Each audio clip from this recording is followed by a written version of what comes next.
Аре, Монкела, да изпееш една песничка, айде. Айде, пейде!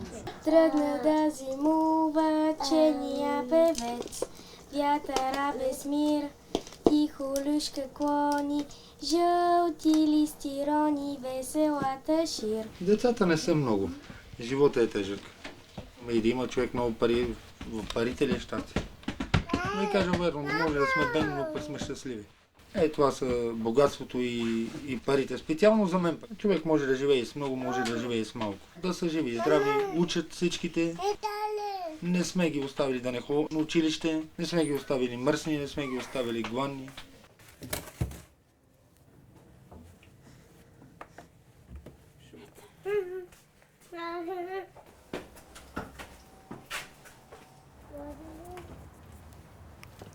Там на нея. Ние не сме мислили за толкова много деца, но всичко е станало така. Трудно не мога да кажа, че ми всичко на типсия.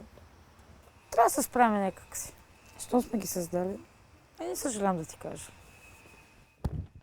С една дума, с майка ми не сме в така добри отношения. Как се замина баща ми, все едно и моят живот се замина. Или шихче прочо. Там няма да стоя. Не мога, просто не мога. Взех си мъжа, взех си децата и насам. Няма на кой да разчитам. Единствено пак на него се разчитам. Аз поне дълги години работя хидроизолация покриви. До преди години по-имаше работа и това. Обаче вече по провинцията работа няма никаква. Зорихме тук по София, хванахме квартира, една квартира, тая квартира, защото пък и много хора не приемат семейства с много деца. Това се оказа на много места проблем. Даже ние се интересувахме по принцип за жилище, нали, преди имаше за многодетно семейство. Ние не отговаряме на тия условия. Трябвало от 10 години да си на един постоянен адрес. Дали ще сме живи до тогава? С тази болест... Защото моят умор беше тръгнал вече и окото да завладява. Нерва ми е засегнат с 2 см отрязан. Значи първо ми беха казали, че е масна тъкан. Да, точно така, масна тъкан и искаха просто да го цепнат. Но ние не се съгласихме, защото нали все пак това е на главата. Не е нещо на пръст, нещо, което да е... И то растеше до едно положение и спря да расте. Обаче почна да го приболява, не можеше, нали... Беше станал направо огромен. Тази страна... Беше много огромен. Бех останал без работа, нямаше работа. То беше зимата, когато студените месеци. И казахме, че там това, викам, чакай да отида да видя какво ще е положението. И оттам се започва, там се запознахме. По-точно с една жена, тя много ни помага, който и до ден ще ни помага.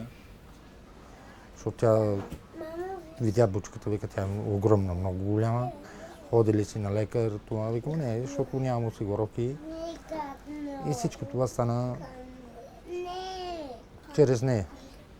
И вече там се застъпиха, платиха му осигуровките, нали, с 3 години назад, които трябваше да се платят.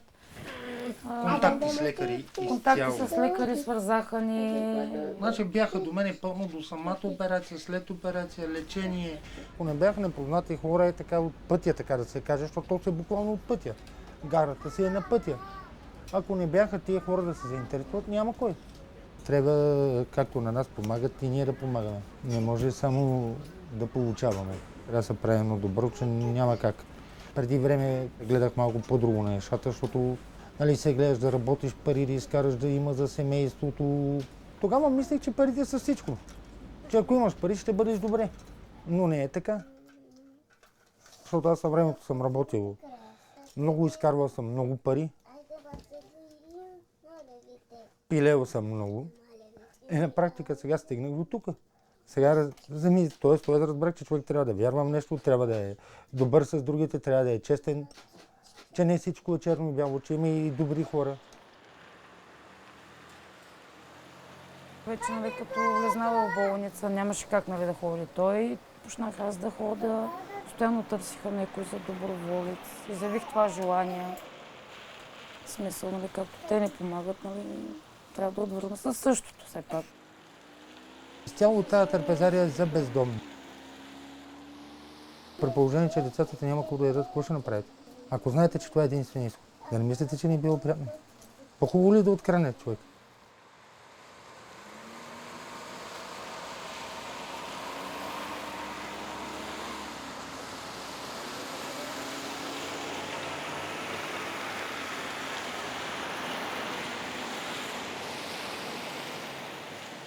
Безпаричието не е само при нас.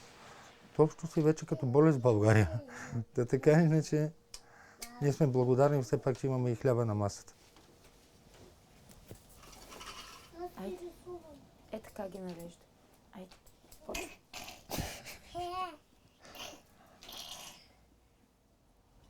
Гушен вече. Айде, Грейс. Те взима от другите си играчки. Всеки час си е приключение вкъщи. Всеки трябва да обърне внимание на всеки... Едно като се разболее, като сме в една стая, всичките се разболяват. Знаете ли, че има моменти, че сме млади, ама се чувстваме на по 60?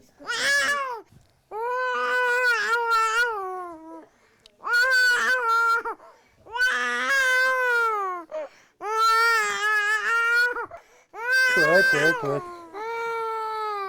Айде.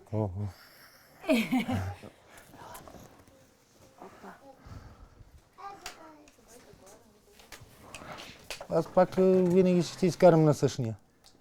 Защото по принцип не ме мързи. Хубаво сега, чиста мазета по квартала, тавани, строителни отпадъци, къде има кърта.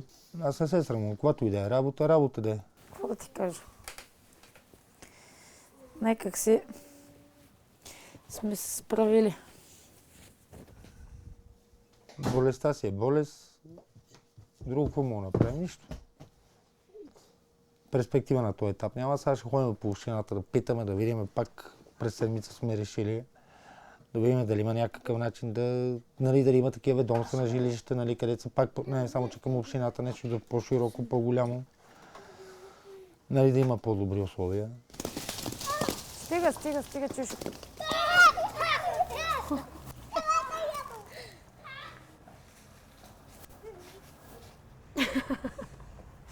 Айде те. Айде навътре. Мими. Едната я дай на Петка. Мечтите са много. Мога да се мечта, но... Ама няма как да стане. Няма на кой да се сърдиш, няма кой да обвинява за случая. Така е било описано да стане, така ще стане. И не се и предавам.